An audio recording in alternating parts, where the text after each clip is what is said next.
¿Qué lo que hay? It's your boy Mo Vibes. Today, man, we're gonna be reacting to some Bill Gates controversy. He basically did an interview, and the title of the video is called Bill Gates Complained to Tech Companies About Laughable COVID-19 Conspiracy Theories. So you already know this is gonna be a good one, man, because I'm a firm believer of just really seeing with your third eye, and things that Bill Gates has done. It's not only controversial, but it really, when it comes down to even things like Jeffrey Epstein, there's certain things that I really believe that is starting to get exposed and people are waking up and he doesn't want to talk about. So let's see how this interview goes. This should be interesting. And again, if you guys are new to this channel, make sure you guys subscribe. I'll be posting a lot of videos on reactions, controversial videos, culture, all that. So yeah, stay tuned. But all right, let's get into the video. Bill Gates, welcome to 7:30. Thank you. Let's start with climate change. You've said recently that the world's not going to reach its agreed targets of 1.5 degrees or even 2 degrees of warming. Should we be preparing for unstoppable climate change?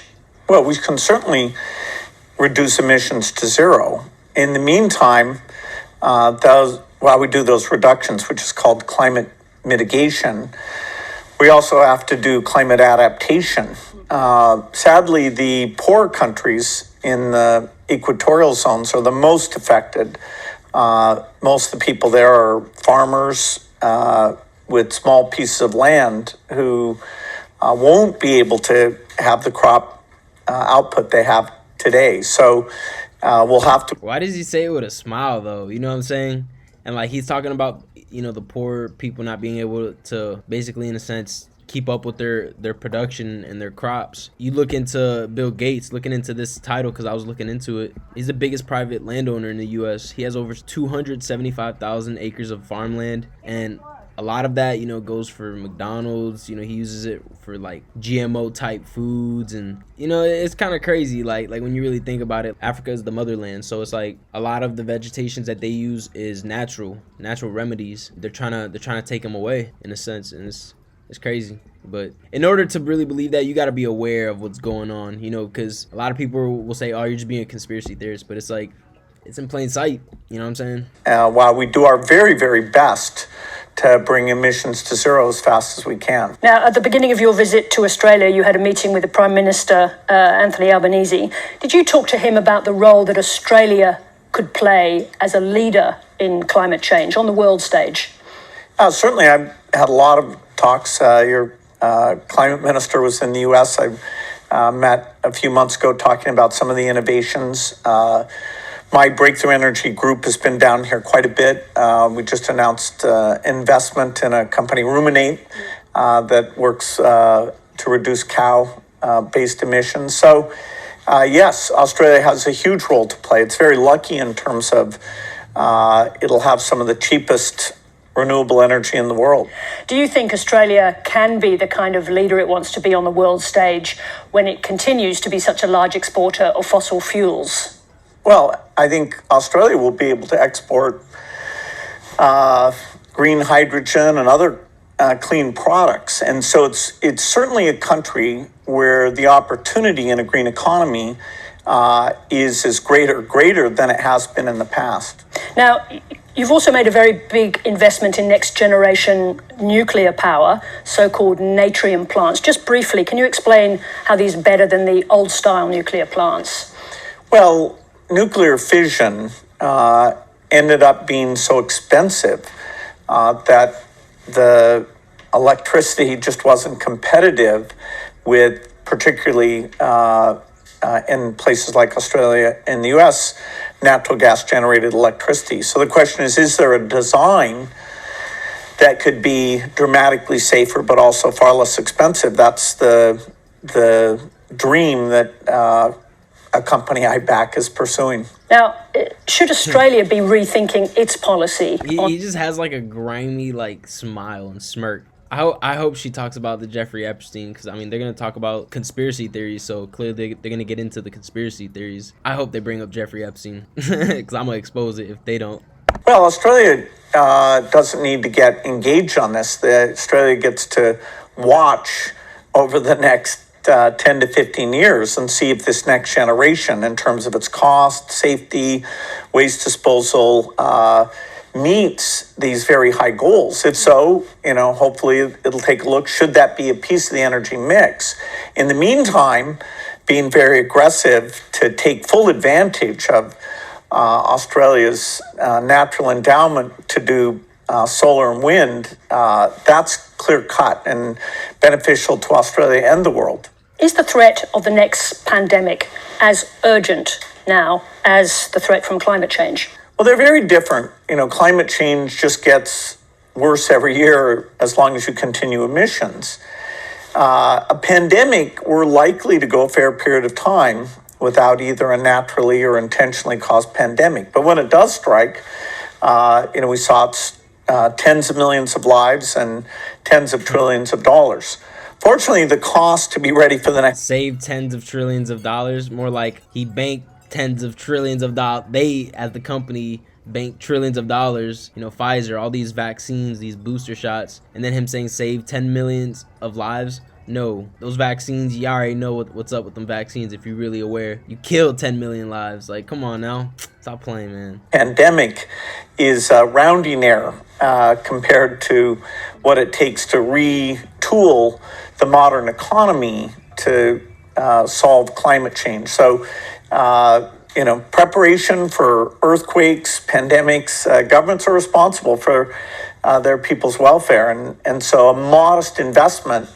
Government is responsible for people's welfare, and just, bro, the way he smirks about it, like it's like he's basically saying it in a sense without saying it, because he's so unaware of the regular public. Like he's saying, he never goes to grocery shopping, none of that. So it's been a minute for him since he's experienced like the regular life, so he's so out of touch with the regular life of someone. He's just exposing it and he don't care.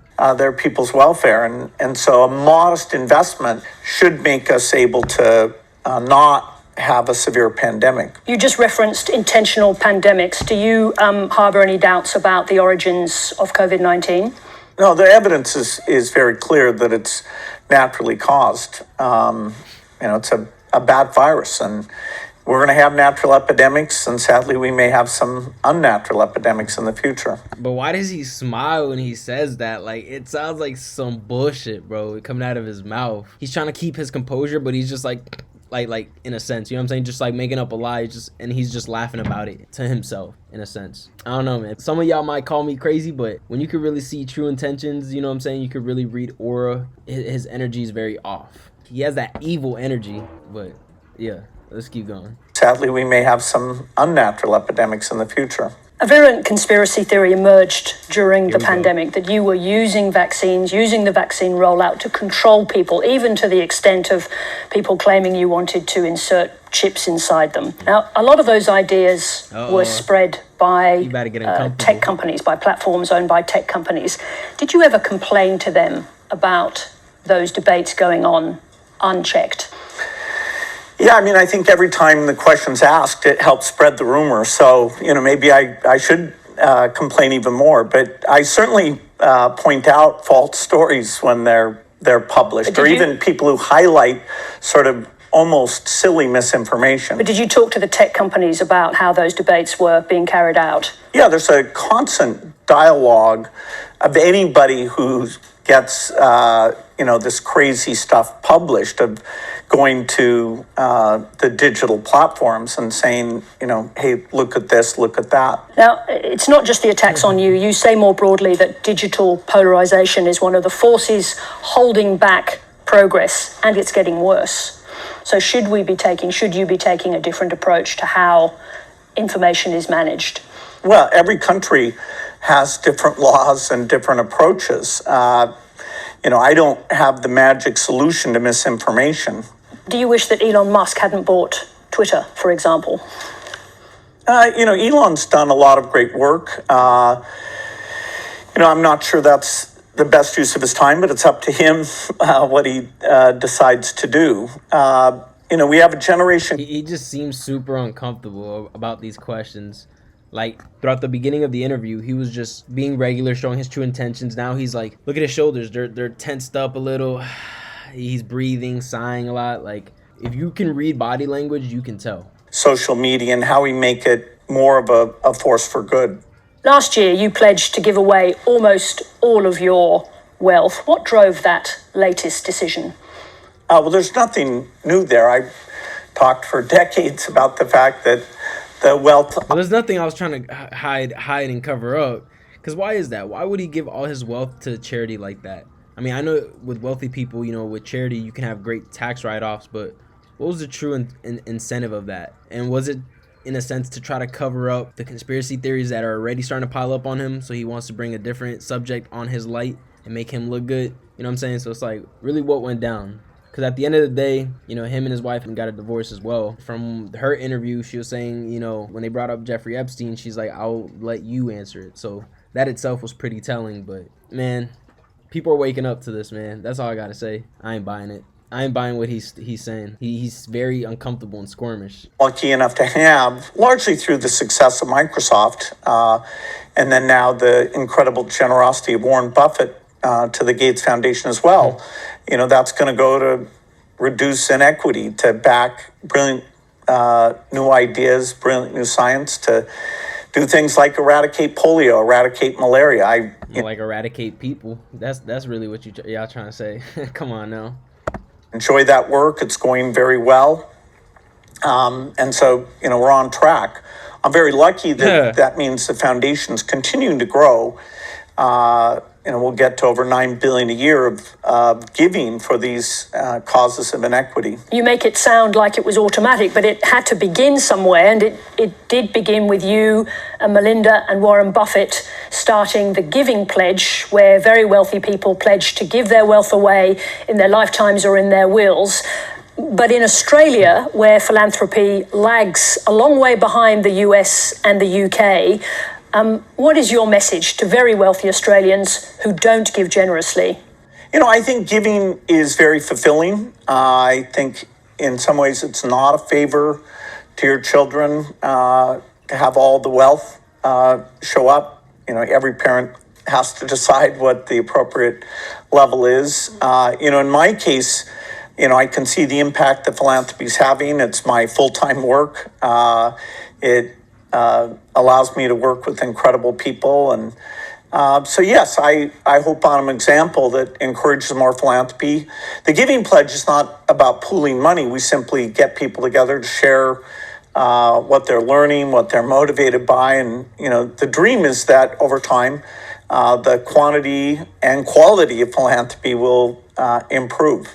After your divorce, I think there was an agreement that the foundation would consider after 2 years whether you and your former wife would still work together. How is it working? Will you continue to work together? I expect we'll continue to work together.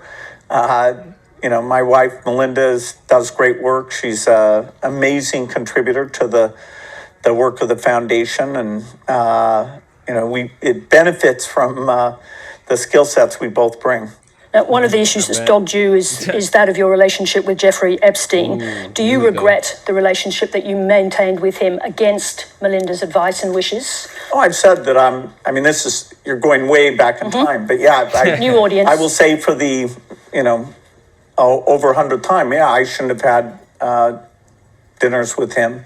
Oh, man, he is super uncomfortable. And you can tell he's like, well, I'll say it for the 100th time. You see, you got to understand that exactly how that woman said, new audiences, people that really want to know the story. Because he's saying he only had dinner a couple times, but really there's stories of people saying that he's visited the island multiple times. So when you think about that, it's like really what went down with him and Jeffrey Epstein, like as their relationship, and what did Bill Gates do when he was in the island with Jeffrey Epstein? You know what I'm saying? It's pretty crazy, man. It's just crazy. Everything is starting to fill itself. Prophecies are starting to be unfolded. And personally, I'm a religious person. And in the Bible, it says in the end of times, things are going to start to get exposed. As you can tell, look at this. Look what's going on. But yeah, man, it's crazy. Let's get back into this. Epstein had a way of sexually compromising people. Is that what Melinda was warning you about? No. I mean, I had dinner with him, and that's all. And look at that. I had dinner with him, and that's all. Bro, he went to the island, visited the island multiple times. No, I had dinner with him, and that's all. And that you regret the relationship, the acquaintance? That I had dinner with him. that I had dinner with him. He wants it to be known like, no, I just had dinner with him. He's trying to be smart about it, but come on, bro. Like, it's such a lie, bro. It's such a lie. And why did you have a connection with Jeffrey Epstein? Like, what business negotiation were y'all even trying to work on? You know, relationship between the foundation and Epstein, which there never was any relationship of any kind.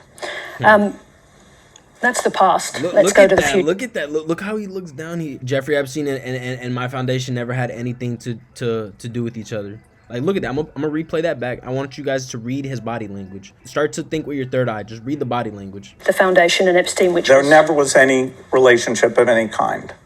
That's the past. Let's look at his eyes, bro. Those eyes are not gonna lie, bro. Because if you truthfully knew that you didn't do it, you would have no problem speaking on it, and you'd be like, okay, you know, like, I didn't. You know what I'm saying? I didn't go to the island. I didn't. Like, you'd be comfortable about it. But he's very uncomfortable. He's like looking around, getting squirmish. Like, come on, bro. It's very telling. It's very telling. It's wild, bro. Me personally, I look at Bill Gates and I'm like, wow, it's an evil man.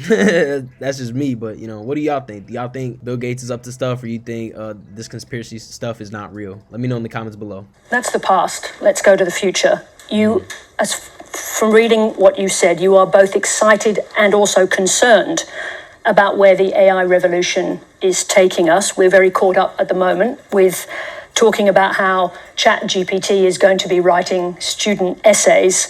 But you've also described a future where vast numbers of white-collar jobs are replaced. What else should we be preparing for?